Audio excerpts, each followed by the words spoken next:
નમસ્તે મિત્રો, આજે હું તમને છે ને એવું કંઈક બતાવવા માગું છું જે ખરેખર તમારા બધાના ઘરમાં બનતું હશે અને કદાચ તમને એ વસ્તુ જોઈને બહુ એમ ઘણીવાર ગુસ્સો પણ આવતો હશે, પણ ખાસ તમે જુઓ આ હકીકતમાં આ વસ્તુ શું છે.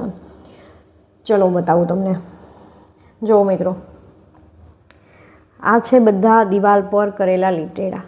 ફક્ત લીટોડા કરેલા નથી, આપણી ભાષામાં આપણે એમ કહીએ છીએ કે લીટોડા કરેલા છે, પણ જુઓ તમે આમાં ઘણા બધા લેટર લખેલા છે. T for toy, P for parrot, Q for queen. મારી એક 3.5 વર્ષની બેબી છે અને એને કંઈક નવું આવડે ને એટલે છે ને એ સારી દિવાલ ગોતે અને દિવાલ ઉપર છે ને આવી રીતે લખે ને પછી એટલી ખુશ થઈને બતાવે, મમ્મી જો મને હા લેટર આવડી ગયો છે. તમારા ઘરમાં પણ કદાચ તમારા બાળકો પણ આવું કરતા હશે કે દિવાલ ચિત્રી નાખી આખી. અને આપણે શું કરીએ છીએ, સ્વાભાવિક છે, લેડીઝનો સ્વભાવ છે કે દિવાલ ખરાબ થાય કે ઘર ખરાબ થાય તો આપણને ગુસ્સો આવતો હોય છે.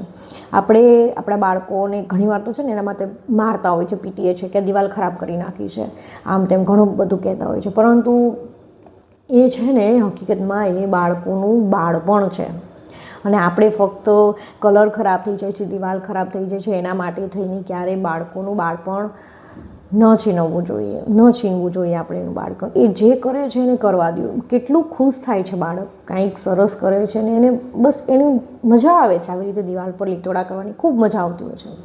કરવા દો એને, કશો વાંધો નહીં. 2-5 વર્ષમાં મોટું થઈ જશે એટલે સ્વાભાવિક છે, સમજી જશે કે આવી રીતે ન કરવું જોઈએ, અહીંયા ખરાબ થાય છે. એટલે અત્યારે આપણે એને છે ને રોકવા ટોકવા કરતાં એ જે ખુશ થાય છે ને એની ખુશીમાં આપણે ભાગ લઈએ અને જો ખુશ થઈએ ને તો ખરેખર બાળકને પણ મજા આવશે અને આપણે પણ એ વસ્તુને એક સારી યાદગીરી તરીકે આપણે સાચવી શકીશું.